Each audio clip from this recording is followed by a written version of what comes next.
live now. Wow. This one might actually work. I might actually get to post this live stream on YouTube and see that for once it works. Even cooler would be if I found the video that I tried to post the first time and get to see that was like worth posting and post that one too. That'd be really cool. Anyway, aside from the fact that this is one of my very first YouTube live videos, which is something that I've never seen before. I definitely really remember that ever like stuck out to me, like that I saw somebody saying like, yeah, I'm live right now on YouTube. I probably have seen them a bunch of times and just never really paid attention. I mean, but shit, it is what it is, right?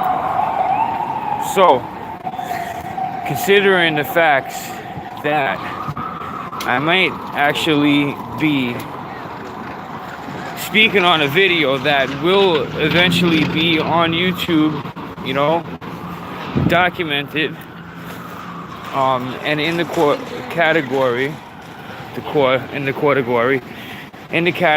of, you know, videos of mine that are,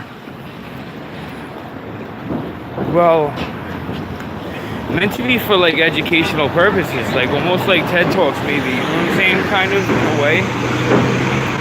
And as much as I gotta try to be like a little funny, you know,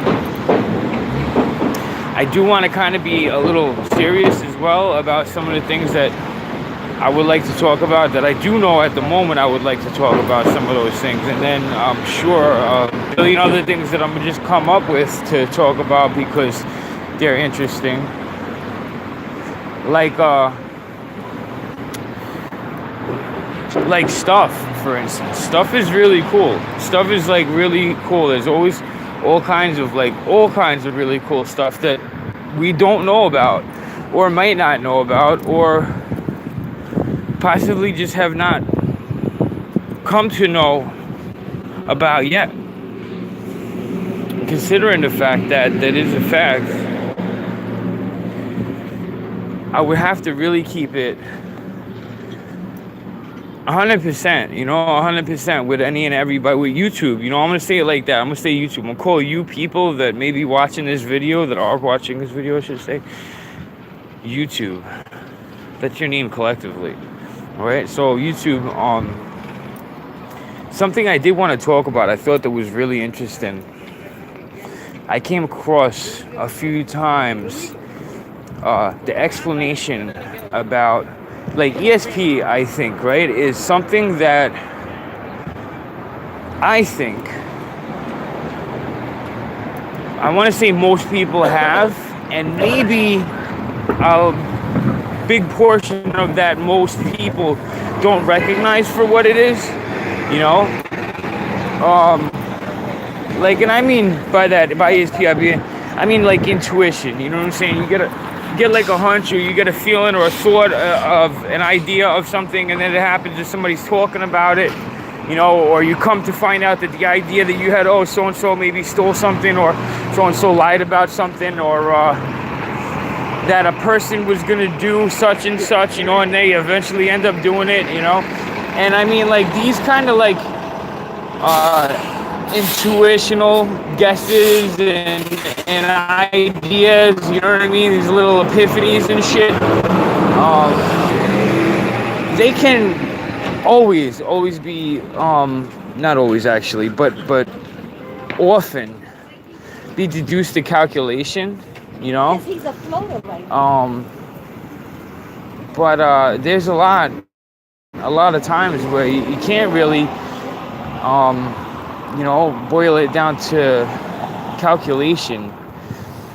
And there's no way to say to yourself that, oh, well, from what I understand, it's you know, I came up with the idea because this happened, and then that happened, and such happened, and then, you know, if you kind of like just look at it like trigonometry or like domino effect, you know, it could have been calculated. Like, you could see where he was going with that, you know.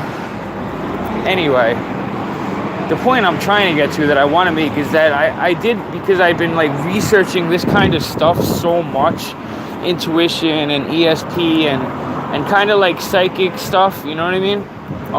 So much since my teens, because I have a lot of experiences like that all the time, nearly all day long, every day, you know. Lately, it seems, you know, it's irrelevant, but lately it seems like it's a little less, but whatever, you know. Hey, what I was trying to say, that I want to say,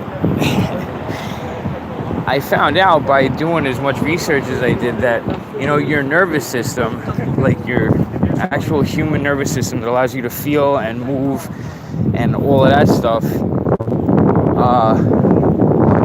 if you think about it, it does make sense that, you know, you feel the temperature of the air, you feel the pressure of the air, you know, you perceive pulses like sound waves, and even light, you know, temperature, light and dark. All of these things kind of like they're interwoven, you know, they all have to do with each other. The light and the dark, the hot and the cold, the pressure, you know, how do you say that? Like heavy or light, you know, weights, all of that stuff. And I might have to pause this because I need some coffee, but I feel like I'd be out there saying like, all right, get to your fucking point now already, you know.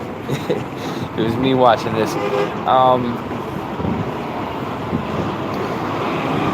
What I had read in different words a few times, that when I thought about it, I don't know if I had ever really kind of thought of it on my own first, but it made sense that we can actually like turn the volume up on our like sensitivity to all of this kind of stuff by exercises that cultivate a higher level of self-awareness. And you know, when like the degree of self-awareness is kind of turned up to, you're more conscious, you know, even if it's in a subconscious kind of way, but you're a little more aware of it.